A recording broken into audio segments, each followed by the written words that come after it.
If I told you that I was holding a 1 yuan coin in my hand, would you believe me? Some people would, others would doubt me. But which side is wiser, the believers or the skeptics? Neither. Before seeing it, neither side has verified the claim. Once I open my hand and you see the coin for yourself, belief and disbelief are no longer necessary. You know that it is there. This is the fundamental difference between belief and verification. Empirical Buddhism is simply Buddhism. The word empirical is added because Buddhism is now widely treated as a religion of faith, a philosophy, or even a form of metaphysics, while its verifiable core has largely been forgotten. In Chinese-speaking communities, discussions of Buddhism often begin with the faith of Buddhist practitioners. The sutras speak of Amitabha Buddha and the land of ultimate bliss. After hearing how wonderful that land is, a place where beings can live in peace and continue listening to the Dharma, many people develop faith, aspire to be reborn there, recite Amitabha's name, perform good deeds, and accumulate merit. This is how many Buddhists begin. They first believe, and then they practice according to that belief.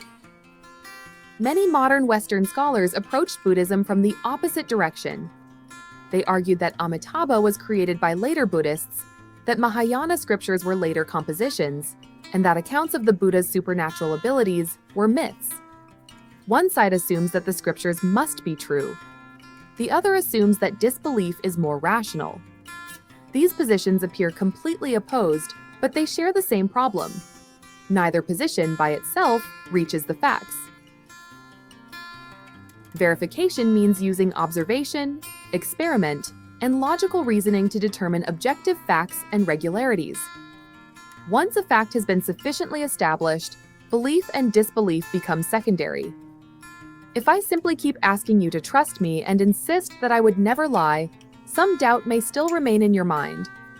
But once you see the fact for yourself, that doubt no longer has a foundation.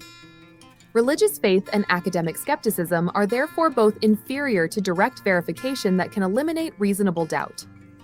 Not every Buddhist proposition must be verified immediately. For example, it is difficult for an ordinary person to verify the existence of Amitabha's Pure Land during this lifetime.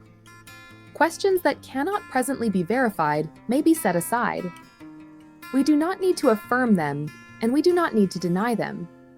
We can begin with teachings that may be verified while we are still alive, especially the paths of seeing in the 3 vehicles. These are the Śrāvaka Vehicle, the Pratyekabuddha Vehicle, and the Bodhisattva Vehicle. The Śrāvaka path of seeing reveals the way to arhatship. The Pratyekabuddha path of seeing reveals the way to Pratyekabuddhahood. The Bodhisattva path of seeing reveals the way to complete Buddhahood. These are teachings that ordinary Buddhist practitioners may be able to verify during their own lives. A declaration of empirical Buddhism. First, the core Buddhist teachings related to practice and realization are not merely beliefs, philosophical systems, or intellectual ideas. They are objective facts expressed through a set of verifiable propositions.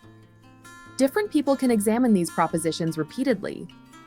In this specific sense, Buddhism is scientific. Buddhism differs from ordinary science because it investigates the ultimate truth of life.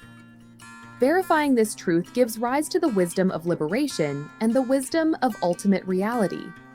It changes the direction of a person's behavior and ultimately leads to the cessation of sorrow, distress, and suffering. Second, the most important core teachings concern the path of seeing. The Śrāvaka path of seeing is based on the 6 bases of view. The Pratyekabuddha path of seeing is based on the 12 links of dependent origination. The Bodhisattva path of seeing involves realizing and understanding alaya vijñāna. Third, although the 3 paths of seeing differ in depth, they do not contradict one another. The Pratyekabuddha realization includes the Śrāvaka understanding, while the Bodhisattva realization includes both. Fourth, because the Śrāvaka path of seeing is the most basic of the 3, its 6 bases of view can be used as the standard for distinguishing true Dharma from false Dharma. A teaching that accords with the 6 bases of view is true Dharma, regardless of who teaches it, which language is used, or whether it is explained through a culture outside India. A teaching that contradicts the six bases of view is not true Dharma, regardless of whether it uses the name of Buddhism, how long it has existed, or what title, status, or certificate of transmission its teacher may possess. What kind of verification does Buddhism require?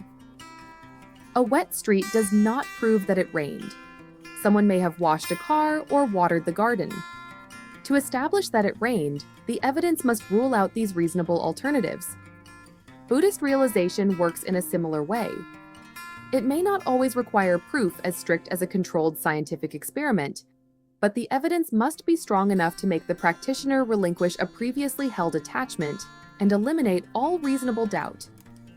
This does not mean that practitioners can deliberately lower their standards of evidence, persuade themselves that they have accepted the teaching that the five aggregates are not the self, and then claim to have attained the first fruit.